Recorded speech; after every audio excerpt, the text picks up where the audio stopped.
नमस्कार दोस्तों, कल हम लोगों ने पढ़ा था डाइस, है ना। डाइस में हमने जाना कि स्टैंडर्ड डाइस और जनरल डाइस।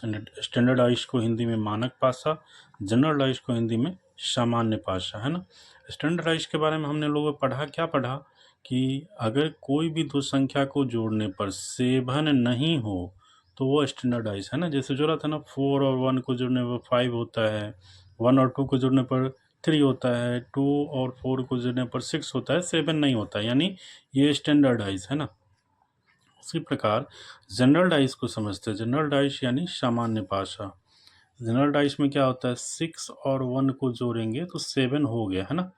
6 और 5 को जोड़ेंगे तो 11 हुआ, है ना। यानी एक संख्या यहाँ पर 7 हो गई। उसी प्रकार 4 और 3 को जोड़ने पर 7 हो रहा है ना। यानी 6 और 4 को जोड़ने पर 10 होगा, 6 और 3 को जोड़ने पर 9, यानी यहाँ 6 और 3 और 4 को जोड़ने पर 7 हो गई, है ना। इसी प्रकार 6 और 1 को जोड़ने पर 7 हो गई। सबसे पहले क्वेश्चन जब हमारे सामने आता है तो हमें ये चूज करना है, देखना है कि वो स्टैंडर्डाइज है कि जनरलाइज है। स्टैंडर्डाइज जानने का तरीका हमने जान लिया कि जोड़ कर देखेंगे आपस की दो संख्याओं को, 7 होता है तो जनरलाइज होगा, नहीं होगा तो स्टैंडर्डाइज होगा, है ना। देखिए जैसे यहाँ 6 और 1 जोड़ रहे हैं, 7 हो गया, यानी ये जनरलाइज है ना। और यहाँ 5 और 4 और 1 जोड़ रहे हैं 5, फिर 1 और 2 जोड़ रहे हैं 3, 2 और 4 जोड़ रहे हैं 6, यानी ये जोड़ने पर 7 नहीं आ रहा है।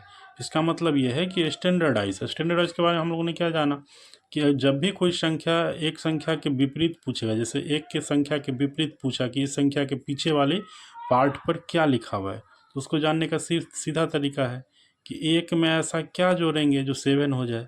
तो एक में 6 जोड़ेंगे तो 7 हो गया, है ना।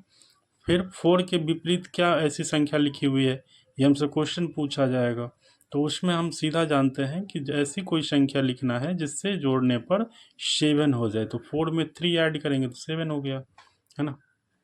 तो सबसे पहले क्वेश्चन में हमें ये देखना होता है कि वो स्टैंडर्डाइज है कि जनरलाइज है ना। तो जनरलाइज जानने का तरीका आप लोगों ने समझ गया कि जब भी आपस की दो संख्याओं को जोड़ेंगे अगर वो 7 हो रहा है यानी वो जनरलाइज है। अब देखिए इस दोनों में कॉमन क्या है।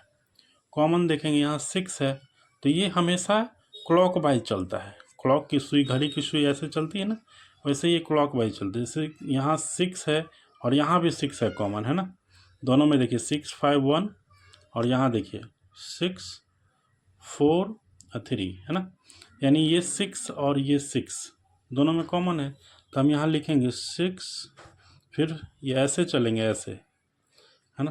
तो 6 है, फिर 5, फिर 1। उसी प्रकार यहाँ भी है 6, तो इसमें भी ऐसे ही चलेंगे। तो 6 3 4, तो 6 के नीचे 6 3 4। अब इसमें देखना क्या है, देखना ये है कि इसमें क्या क्या लिखा हुआ है। हम जानते हैं कि लूडो छक्का जो हम लोग खेलते हैं तो उसमें 6 ही नंबर होते हैं, 1 2 3 4 5 और 6, है ना।